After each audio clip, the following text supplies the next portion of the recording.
Salut Anaïs, bienvenue au bistrot, enchanté de te rencontrer.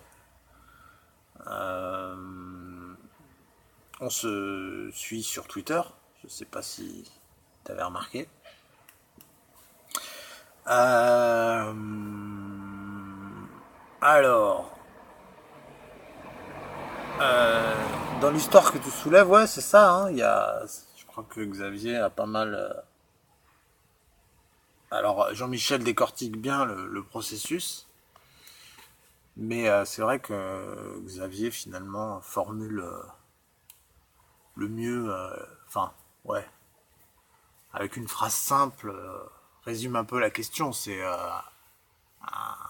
terroriste ou résistant, hein, c'est toujours une question de point de vue, quoi. Donc à un moment, du point de vue des élites qui nous dominent, si tu t'agresses, si tu t'attaques à eux, t'es un terroriste. Si tu t'attaques à quelqu'un que eux détestent, tu deviens un résistant. Et donc pour le blanc, homme, vieux, occidental, bah, si tu t'en prends aux femmes, quelque part, t'es un résistant, puisque, puisque, les, puisque bah, les femmes, probablement, n'en font pas assez. Tu vois. Elles sont embêtantes, ces femmes. Elles, elles, elles n'attendent plus, elles n'acceptent plus de se faire battre. Elles n'attendent plus après leur mari pour voter. Elles ne sont pas juste soumises et offertes aux hommes. Elles ont un niveau d'exigence un peu supérieur. Et donc c'est terriblement contraignant pour ces messieurs. Donc s'en prendre aux femmes, c'est quelque part être un résistant. Donc évidemment, ils te présentent le truc comme un... pas comme un terroriste, pas comme un vilain monstre, un fou. Un fou, c'est pas vraiment de sa faute. Voilà, il y avait pas une... Et c'est pas vraiment de sa faute. Hein. Quelque part, il est fou. Puis quelque part, c'est probablement un peu de la faute des femmes, comme tu dis. Donc, voilà.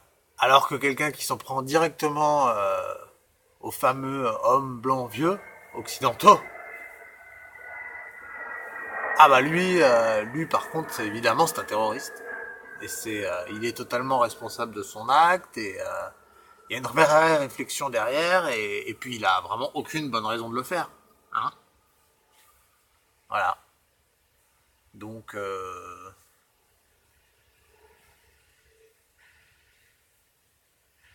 ouais, la société n'est pas remise en question dans cette affaire.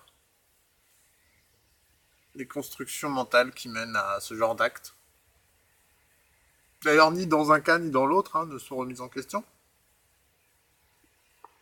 Ni on questionne la société matiste dans un cas, ni on questionne l'impérialisme occidental dans l'autre.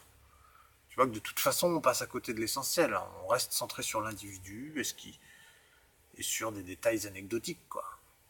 Évidemment, on se détourne de l'essentiel. Donc,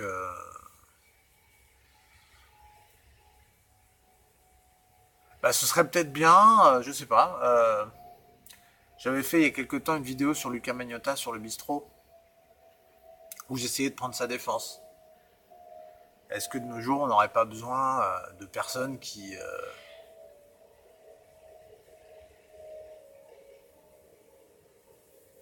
osent défendre des postures